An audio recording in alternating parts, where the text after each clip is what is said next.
உலகெல்லாம் உணர்ந்து ஓதற்கு அரியவனான சிவபெருமானின் பொன்னிறமேனி போல் பிரகாசிப்பது இமயமலை. அந்த பனிமலையின் அகலமும் நீளமும் உயரமும் காண்போரை மயங்கச் செய்ய வல்லது. அத்தகைய இமயமலை தொடரிலே சிவபெருமானின் பொன்னிறமேனியில் வெண்திருநீறு பூசியிருப்பது போல் பொலிவது திருக்கையிலைமலை. அம்மலையில் அன்பருக்கு அன்றி வேறு எவ்வகையாருக்கும் இன்ன தன்மையன் என்று அறிய ஒண்ணாத சிவபெருமான் சிறப்பாக வாழ்ந்திருப்பார். அங்கு அண்ணல் சிவபெருமான் வீற்றிருப்பதால் ஸ்வர்க்க, மத்திய, பாதாளம் என்கின்ற 3 உலகங்களும், தைத்திரியம், பௌடியம், தலவகளம், சாமம் என்ற 4 வேதங்களும் செய்த அளவற்ற தவ பயனாகிய புண்ணியங்களெல்லாம் ஒருங்கே திரண்டு உருப்பெற்றது போல தூய வெண்மையாக திரு கைலைமலை அமைந்திருக்கும். இத்தகைய திரு கைலை மலையானது உலகம் என்ற கொடியிலே எண்ணற்ற தலங்கள் என்னும் தளிர்களின் நடுவிலே வெண்மலர் போல் மலர்ந்திருக்கும். அந்த மலை சாரலிலே மறைகளின் நாதமும், வித்தியாதரர்களின் வீணா கானமும், கார்மேகங்களின் முழக்கமும், யானைகளின் பிளிரலும், தேவதுந்துபிகளின் ஆராவாரமும் இடைவிடாமல் கேட்டுக்கொண்டிருக்கும்.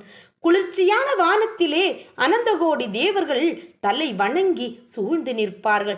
அவர்கள் அணிந்திருக்கும் மணிமகுடங்களும் வாடா மலர்களும், ஒருபுறம் முனிவர்கள் கைகூப்பி நிற்கும் அஞ்சலி மாலைகளும் மாலை வரிசை போலவே ஓயாமல் தென்பட்டு கொண்டிருக்கும்.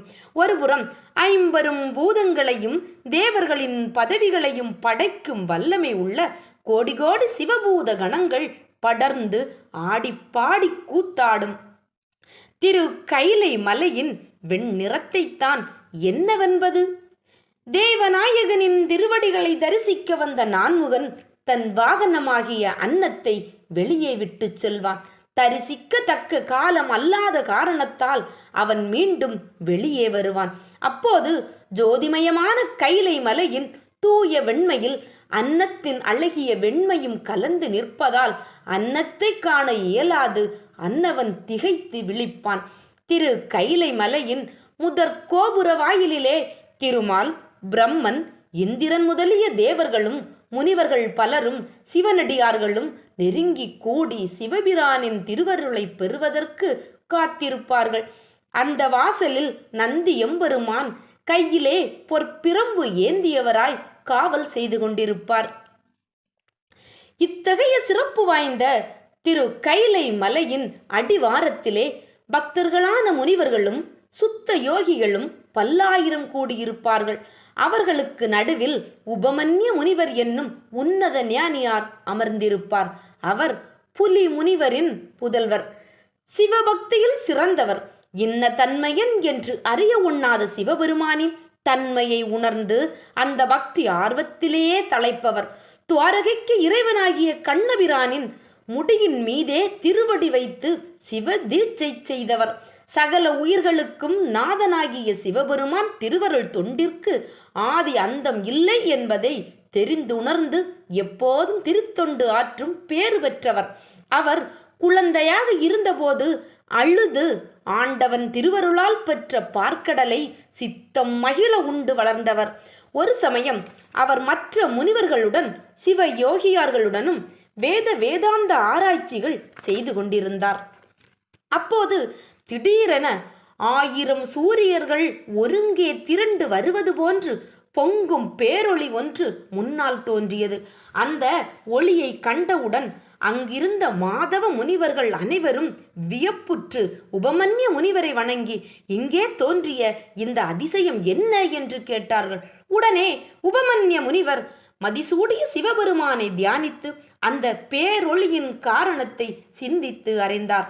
பிறகு அவர் முனிவர்களை நோக்கி, எம்பெருமானின் திருவருளால் திரு கைலையிலிருந்து தென் திசையை அடைந்து திருநாவலூரில் தோன்றி வளர்ந்த வந்தொண்டன் என்னும் சுந்தரமூர்த்தி மீண்டும் எம்பெருமானின் திருவருளால் நம் திரு கைலைக்கு திரும்பி வருகிறார் என்று கூறினார்.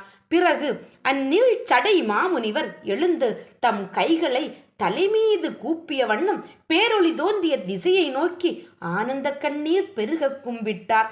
மற்ற முனிவர்கள் தங்கள் சந்தேகத்தை தெளிவித்துக் கொள்வதற்காக அவரை நோக்கி, மாமுனிவரே, நித்தியமான சிவபெருமானின் தாமரை மலர் போன்ற திருவடிகளையன்றி வேறு எவரையும் எதையும் வணங்காத தாங்கள் இந்த ஜோதியைக் கண்டதும் கரம் குவித்ததென்ன என்று கேட்டார்கள். அதற்கு உபமன்ய முனிவர், இப்பேரொளி பிளம்பாக எழுந்தருள்பவர் தம்பிரான் ஆகிய ஜீவ பெருமானையே தம் உள்ளத்தால் தழுவிக்கொண்ட சிவமயமான நம்பியாரூரார், நாம் வணங்கும் தன்மை வாய்ந்தவர் என்று கூறினார். உடனே முனிவர்களும் மற்றவர்களும் அந்த பேரொளியை வணங்கினார்கள். பிறகு அவர்கள் உபமன்ய முனிவரை நோக்கி, எங்கள் உன்னதத்தை எல்லாம் கவர்ந்த இப்பேரொளி வடிவமான நம்பியார் ஊராரின் தவ பெருமைகளையெல்லாம் நாங்கள் கேட்க விரும்புகிறோம். ஆகவே நீங்கள் அருள் கூர்ந்து இவரை பற்றி எங்களுக்கு விளக்கி கூற வேண்டும் என்று வேண்டி கேட்டார்கள். உபமன்ய முனிவர் மனமகிழ்ந்து உள்ள வண்ணம் கூறலானார். திருக்கைலையில் வெள்ள நீர்ச்செடை மெய்ப்பொருள் வள்ளலான சிவபெருமானுக்கு அள்ளுதிரு நீரும் சாத்தும் மதுமலர் மாலைகளும் எடுத்து வரும் திருத்தொண்டர் ஒருவர் உண்டு. அவர் ஒரு நாள் வழக்கம் போல முதல்வன் தனக்கு இன்ன மலர்கள் ஆகுமென அன்றலர்ந்த நன்மலர்கள் கொய்து வர நந்தவன சூழலுக்கு சென்றார். அங்கு அவருக்கு முன்னதாகவே 2 இளம் பெண்கள் வந்திருந்தார்கள். அவ்விருவரும் ஆளுடை நாயகியாகிய உமாதேவியாரின் தோழி பெண்கள். ஞான பூங்கோதையான உமாதேவியரின் இயற்கை மணங்கமழும் கூந்தலுக்கு பூக்கள் கொய்து வரவே அப்பூவையர் இருவரும் நந்தவனம் புகுந்தார்கள்.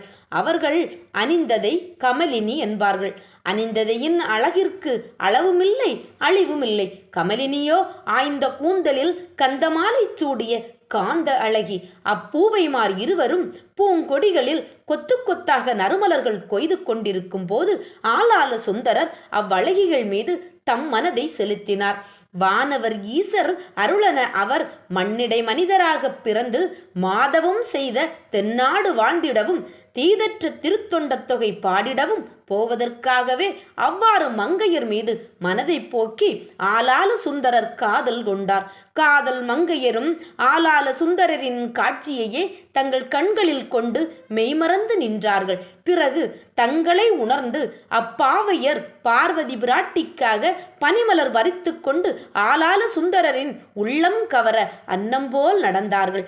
அவர்கள் அகன்றபின் ஆளாள சுந்தரரும் அன்றலர்ந்த நன்மலர்களில் எம்மையாளும் ஈசனுக்கு பொருந்துவனவாகிய பன்மலர் கொய்து சென்றார். எல்லாவற்றுக்கும் மூல காரண மூர்த்தியாகிய சிவபெருமான் ஆளாள சுந்தரனின் மனப்போக்கை அறிந்து அருள்விழியால் அவரை நோக்கி, ஆளாள சுந்தரா, நீ மாதர் மீது மனம் வைத்தாய். அதனால் நீ தென்னாட்டில் மானுடனாக பிறந்து அம்மெல்லிய மங்கையரோடு காதல் இன்பத்தில் கலந்திருந்து தாபம் தீர்த்த பின்னர் மீண்டும் இங்கு வந்தணைவாயாக என்று கட்டளையிட்டார். மனப்போக்கு தான் மனித பிறவிக்கு வித்து என்பதையும் உடல் நினைவுகளையும் உலகியல்தான் அனுபவித்து தீர்த்து சுத்த பவனமாகிய திரு கைலைக்கு திரும்பி வர முடியும் என்பதையும் அதன் மூலம் உணர்த்தினார். அதை கேட்ட ஆளாள சுந்தரர் நடுநடுங்கி சிவனை கைகூப்பி தொழுது கலங்கி, ஐயனே, தங்கள் திவ்ய திருவடிகளை நீங்கிச் செல்லும் சிறுமையனாகிவிட்டேன். ஆயினும் மையல் மயமான மானுடனாய்ப் பிறந்து நான் மயங்கும் போது அடியேனை தடுத்து ஆட்கொண்டு அருள் புரிய வேண்டும் என்று வேண்டிக் கொண்டார். கருணை பெருங்கடலான சிவபெருமான் அந்த வேண்டுகோளுக்கு இறங்கி அவ்வாறே ஆகுக என்று அருள் புரிந்தார். பின்னர் ஆண்டவன் அருளிய வண்ணமே தென்னாட்டில் அணிந்ததை கமலினி என்னும் 2 நங்கையரோடு நம்பி சுந்தரர் தோன்றி மானுட தோற்றத்தில் தங்கியிருந்து காதல் இன்பம் துய்த்து இப்போது இங்கே திருக்கைலைக்கு பேரொளி பிளம்பாக திரும்பி வருகிறார் என்று உபமன்ய முனிவர் கூறி சுந்தரமூர்த்தி நாயனாரின் தவ பெருமையையும் வரலாற்று வன் செயல்களையும் விவரித்து சொன்னார். அதை கேட்டதும் முனிவர்கள், ஆகா, பந்த மானுட பிறவியாக ஆளாள சுந்தரர் பிறந்த தென்னாடானது 8 திசைகளிலும் மேம்பட்டு விளங்குவதற்கு அந்நாடு செய்த புண்ணியம்தான் என்ன என்று கேட்டார்கள். அதற்கு உபமன்ய முனிவர் பின்வருமாறு கூறினார். ஒப்பற்ற புலிக்காலனாம் அரும் முனிவர் எனவும் வியாக்கிரவாத முனிவர் எனவும் புகழப்படும் என் தந்தை பூஜித்த சிதம்பரம் என்னும் சிவஸ்தலம் தென்னாட்டில்தான் இருக்கிறது. அந்த ஸ்தலம் தன்னை நோக்கும் உயிர்களுக்கு தன்னிடம் பெரும் பற்றை விளக்குவிக்குமாகையால் அது பெரும்பற்ற புலியூர் எனவும் அழைக்கப்படும். அத்திருப்பதியில் எம்மையாளும் மெய் தவக்கொடியான சிவகாமி வல்லி அம்மையார் தவமே உருவாக வீற்றிருப்பார். அவள் காணும்படியாக அம்மையப்பராக நடராஜ பெருமான் விருப்பத்தோடு தில்லையம்பலத்தில் ஆனந்த தாண்டவம் எனும் நெடும் நடனம் ஆடுவார். ஆகவே அத்தகைய மேன்மை வாய்ந்தது தென் திசையை தவிர வேறு எத்திசை உண்டு? ஐம்புலன்களை ஒரு வழியில் நிறுத்தி மனதை ஒருமையில் நிறுத்தவல்ல ஜீவன் முக்தர்களுக்கு அது இருப்பிடமென போற்றப்படும் பெருமை நிறைந்தது. காதல் மங்கையான நிலமகளின் இதயத் தாமரை போல் திருவாரூர் என்னும் திருப்பதியும் தென் திசையில்தான் மலர்ந்திருக்கிறது. உயிர்கள் அனைத்திடமும் மலரும் நெஞ்சத் தாமரை மொட்டு போன்றது அத்திருவாரூர். அங்கு வேத மூலமான சிவமும் பிரணவமும் வெளிப்பட்டு மங்கையொரு பாகரான தியாகராஜ பெருமான் எழுந்தருளியுள்ளார். 7 உலகங்களையும் ஈன்ற எம்பிராட்டியான காமாட்சியம்மையார் தனிப்பெரும் தத்துவத்தினால் தம்பிரானை எய்தி கம்பையாற்றின் கரையிலே கைலைநாதரை வழிபட்ட காஞ்சிபுரம் என்னும் திருத்தலம் ஒன்று உண்டு. அது வானத்து தேவரும் போற்றும் வையகத்து திருப்பதி. அத்திருப்பதியும் தென் திசையில்தான் உள்ளது. நம் குருமூர்த்தியான நந்தி தேவர் தவம் செய்து நம் பெருமானின் பொங்கும் திருவருளை பெற்ற திருவையாறு என்னும் ஒரு திருப்பதியும் உண்டு. விரிசடையில் கங்கை மலர சிவந்த கையில் அக்கினி மலர சிவபெருமான் அங்கு திகழ்கிறார். அவ்வூரும் தென்னாட்டில்தான் உள்ளது. எல்லா தேசங்களையும் சிறப்பாகச் செய்யும் தென்னாட்டில்தான் சீர்காழி என்னும் சிவஸ்தலமும் அமைந்திருக்கிறது.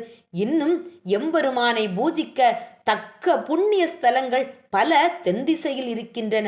எனவே திசை பற்றி பேச புகுந்தால் தென் திசைக்கு வேறு எந்த திசையுமே ஈடிணையாகாது என்று கூறிய உபமன்ய முனிவர் வன்தொண்டரான சுந்தரமூர்த்தி நாயனாரின் செயல்களை எடுத்துரைத்தார்.